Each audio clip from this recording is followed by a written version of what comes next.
Alrighty. Hey everyone, back with another video today. Thanks for tuning in. I really did not want to do this today. I didn't record over the weekend. Didn't want to do it today, not because of a lack of discipline or anything. I just wasn't seeing anything too crazy out there. So I guess I'll kick off this video on 24th of June, 2024. By talking about a trade I entered today. INSG was on the watch list that I mentioned before. You know, entered on the break at 10, got in a fill about $10 and 0.05 cents. Went all the way up to 11. I was looking for the 11 area as my 1R, and it hit close enough to 1R, so I moved my stops to break even. And well, what do you have it is the trade reverses. And to be honest, I know that it hasn't broke below 10 here, but I cut around pretty much break even 10.05. And for me, like I said, it's a numbers game right now. I'm just trying to collect data. And for me, I like this sort of idea where I don't move the stops up immediately as long as it gets 1R, then I can put it at break even. That gives me some sort of validation there. And if I cut, like, let's say it broke 10 and then broke down, or sorry, fell back through the level or broke low a day but didn't hit my stop, I don't want to cut the trade too early at this moment. So like I said, I think 1R leaves it enough room for it to move to the upside, and then it reverses from there. I don't want to give back those gains. So yeah, cut my trade at break even here. Still in TTMI. And sorry, before I move on to this, I just want to make sure that I made sense in what I was saying before. If I didn't, essentially, again, like I said, as soon as the trade hits 1R, I'm going to move my stop to break even, or like a few cents in the green. Not that it's going to make a big difference, right? So yeah, I cut my trade there at break even. So it's all part of data collection for me at this moment. Like I said, trading pretty emotion without much emotion. Just yeah, $30 is not going to kill me. I know that, and I'm not slamming 10 trades at once. So I don't have much exposure out there at this moment. So yeah, TTMI. I'm in this trade still. I moved my stops up a little bit to 1860 based on some. I think where did I move it on? Why did I move it to 1860? Sorry, I don't know what's up with that. Sorry, my stop was 1839. It hasn't hit 1R, so I haven't moved my stops up. There's still some room here. What I think I'm gonna do is, yes, that's what I was gonna say. I was gonna move it a little bit higher here, based on this sort of intraday resistance. You can see the sell-off. Now but then it became support, and now it's coming close, trying to bounce off it. I'm gonna move it now to 1867, just tighten it a little bit, because I don't want to get caught up in the chop. If it chops from here, it is what it is. Hopefully it stops me out. But if it takes off from here, because this is, a decent looking candle, sure it closed red, but I like this long wick, maybe like a platform to take off from here. But yeah, so if it breaks this low a day, I'm out around the 1870 area here for a smaller loss. As you saw, my initial stop was 1839, so that way I've moved it up a little bit because it closed above my level again. So some sort of validity there. Again, I'm just spitballing here, guys. I'm a rookie trader, rookie swing trader. Nothing here I'm doing is overtly scientific and things. I always sort of let my intuition guide me when I play poker. Well, I still do play poker, but not crazy stakes or anything. So yeah, in TTMI. Couple of other stocks I'm still on the watch list. GWRE, although doesn't look as appealing anymore. Let me just get it up on base report.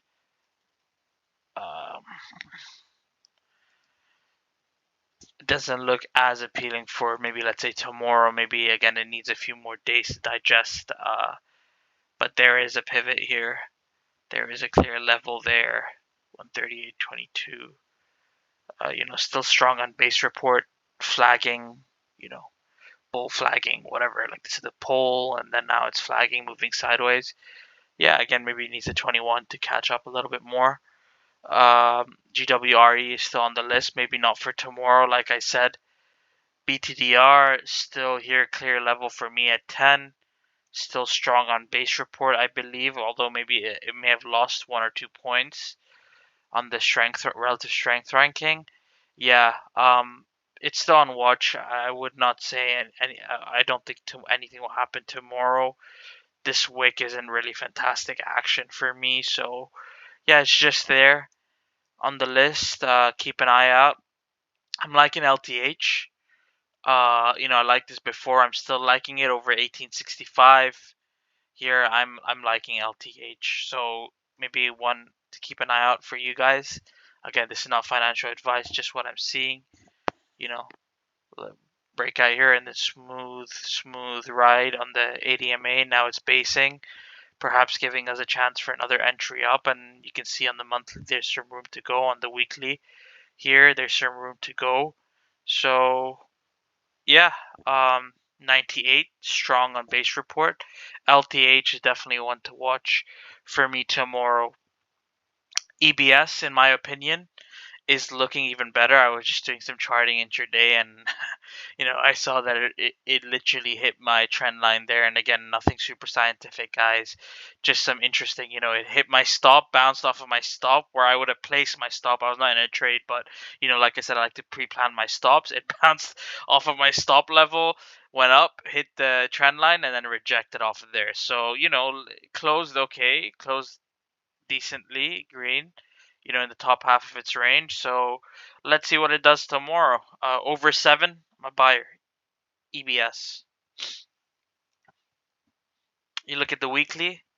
I know this full weekly candle hasn't formed, but it's clear, I think anyways, where it's going to go from here. So EBS.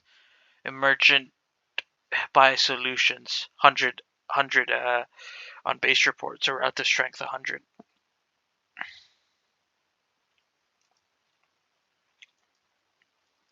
VITL. Excuse me.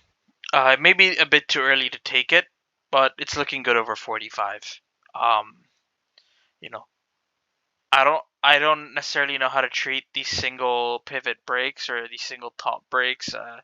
Maybe some people like more touches and things again. That weekly doesn't really look too fantastic there with the pin bar or inverse hammer or whatever. So maybe I give it a few days to settle down, and if it breaks, it breaks. If it breaks, I'll look to buy the bounce off of 45 if it pulls back and retests. But yeah, maybe I need a bit more sideways here to get comfortable buying it. GSL, another fairly strong one. Sorry, before I get to GSL, forgot my routine here. VITL on base report. We're clear on earnings, 5% ADR. Just watching 99, relative strength rating, and look at this reversal here on the monthly. Wow, broke the neckline here and just continued. Now it's at all-time highs. It's quite crazy, to be honest. The action VITL has seen. So yeah, VITL. Now GSL. Again, this is gonna be short, guys. I don't really have much to say today. Like I said, I'm in one trade. Again, I think GSL Global Ship Lease. I think it needs a little bit more sideways. It's looking pretty decent. It could have.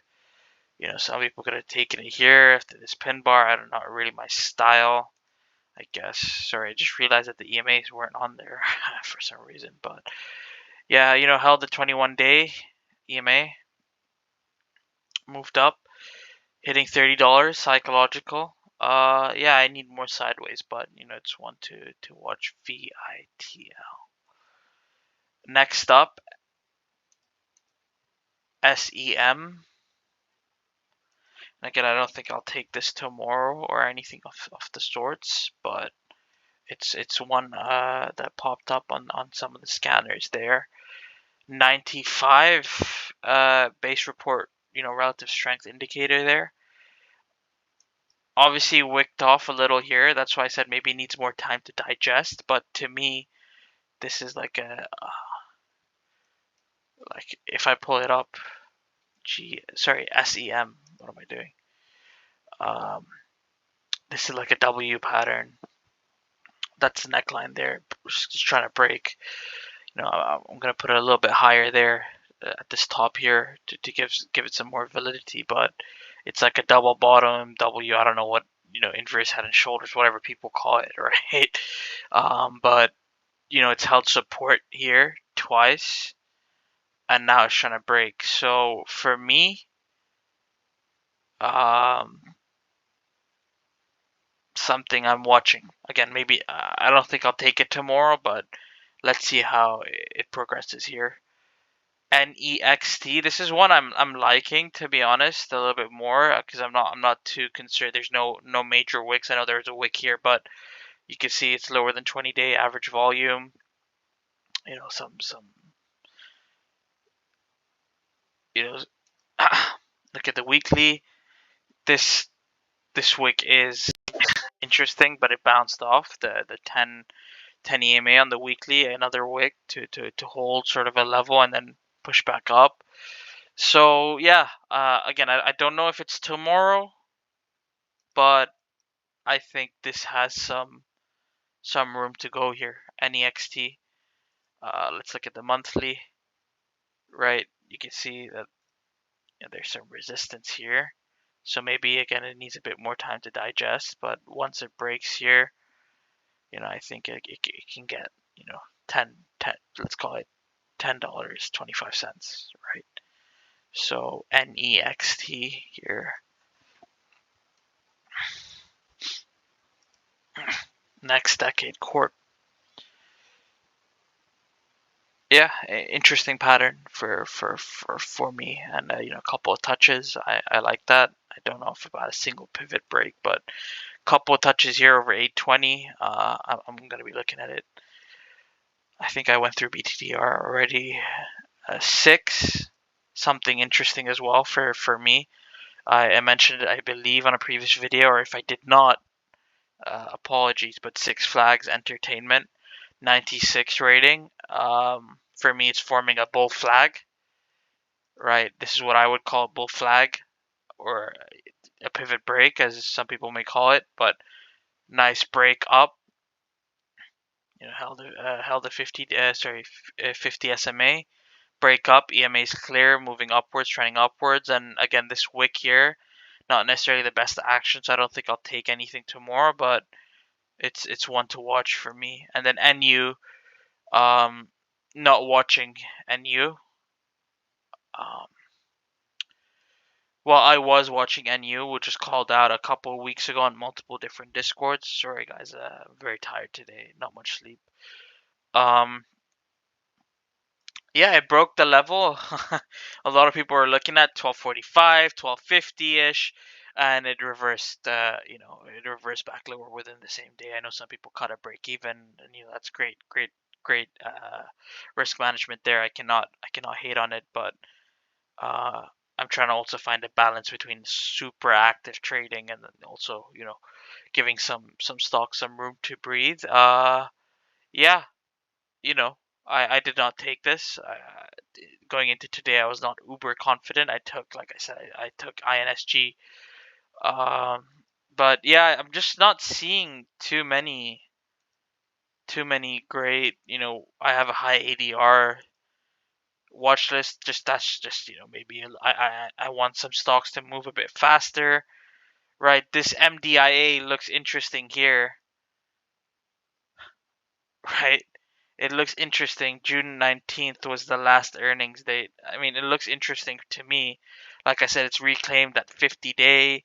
I like that sort of action, and now the moving averages crossed over as well. But I would need a bit more of a base. I'm not gonna buy anything here, but that's something on my high ADR watch list that popped up. NNE again, I'm not gonna buy it there. SLNH, INSM. ASTS pull back to the 10. I don't know if I'm going to buy it, or 8, sorry. Yeah, it's just I'm not seeing anything too crazy or too good here. EBS $100 $100, sorry, 100 relative strength rating. So that's probably going to be top of my list. AGLE, interesting. I see a base there, clear base, but I don't know. This is a bit too loose. Maybe this price action here. I don't know. Maybe again, maybe it just needs to settle down a bit or form out a bit of a clearer base and go like a bit more rangy action before it goes. So yeah, guys, again, you take what you take from this video. I'm just doing this for fun and accountability, and sort of show you some setups I'm watching. If you guys remember, Iron was on the watch just a couple of days ago, and it did not work out. Look at that, right? So it's losing its CMA, and it's not the best candle there. So yeah, hey, what do I know? VITL here. Yeah, not much on the high ADR watch list. So yeah, let's there's a couple of other ones that I've gone through before. I'm not seeing anything too great here, guys. So maybe I'll take it easy and just sort of see how TTMI goes tomorrow. But yeah, that's it from me. Thank you very much for tuning in again, and yeah, I'll see you guys soon. Cheers.